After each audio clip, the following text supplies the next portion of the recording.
Today's episode of Knoxville Medicine Doc Talk is sponsored by London and Amburn, Attorneys at Law, Healthcare People, Healthcare Law. London and Amburn, Attorneys at Law are proud to support the Knoxville Academy of Medicine and its mission to continue to improve community wellness in East Tennessee.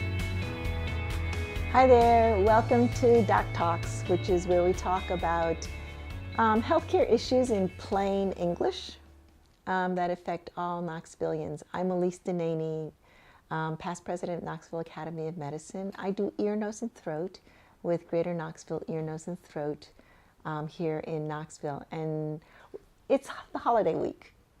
Thanksgiving is just around the corner, and we're going to have a very informal conversation about what's it like to see the doctor. And today I have my good friend who's also training as a physician assistant, joining us and talking about her experience and her perspective from visiting doctors.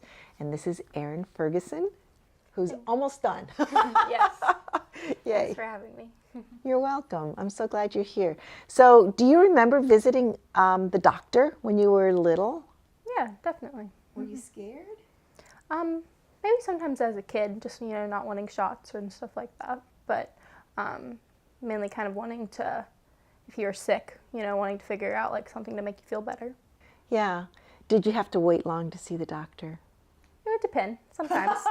Sometimes there's a lot of paperwork. There is a lot of paperwork. I wish there wasn't so much paperwork. It really is.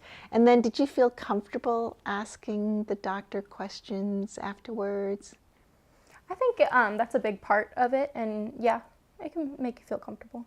That's a big part. Yeah. I think it's important when you see the doctor. One, we do have to do paperwork. I'm sorry, it's not by choice, and it certainly isn't my decision. But other powers that be require that the paperwork be completed in orderly fashion. So we get that out of the way. But then the most important thing is to focus on you, the patient. And we talk about what's bothering you, what brought you in today, what makes your condition better, what makes it worse. It's really important to be pretty honest with your doctor so we can sleuth out what is causing the problem. Then one of the things that is really new on the horizon, which I personally think is a great idea, is this thing called shared decision making. Have they taught you that in school? Yeah, I think so. What do they talk about? About how we now kind of focus our care, it's called patient care or patient-centered care, where we include them in the decision making of it's ultimately up to them how they want us to treat them. We can, a big part is offering patients options of how they can be managed. So you're kind of including them in what'll help them. I think it really actually is beneficial to you to understand, one, your diagnosis. So we've taken a look, we've listened, we've examined you, and we've decided this is probably what you have. Sometimes we have to order a few more tests so we can confirm our suspicion.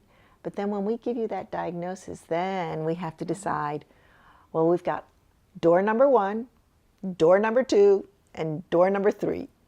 And we like it that you decide with us which door or which pathway you're going to take down. That takes a little bit of time to discuss all of the options, and sometimes it takes a little bit of time so you really feel comfortable knowing what we're talking about. Mm-hmm. We try not to use too much medical jargon language so that you really understand.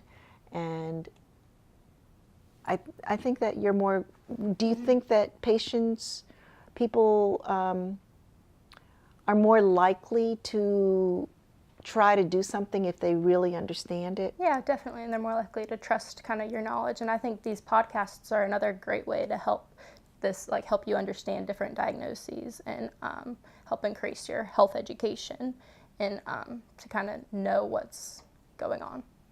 Okay, so it's like we said, it's close to Thanksgiving, so we're going to talk a little bit about diet. We want you to be very healthy this holiday season. I love Thanksgiving because I love food. Food is great. And I love the traditions of all the food that come along during Thanksgiving. You do have to be careful though. Not too much salt, not too much processed food.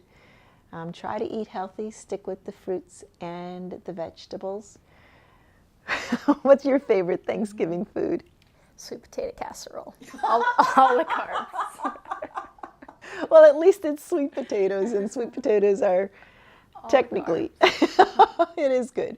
And, you know, I think that balance that really heavy meal with a great family walk afterwards, instead of sitting down in front of the television and watching those great football games, which I am a great advocate of also because I love football, but just taking a quick brisk walk and enjoying the fall colors. Same goes for Thanksgiving as we get, and same goes for the Christmas holidays, or Kwanzaa or Hanukkah or whatever you celebrate.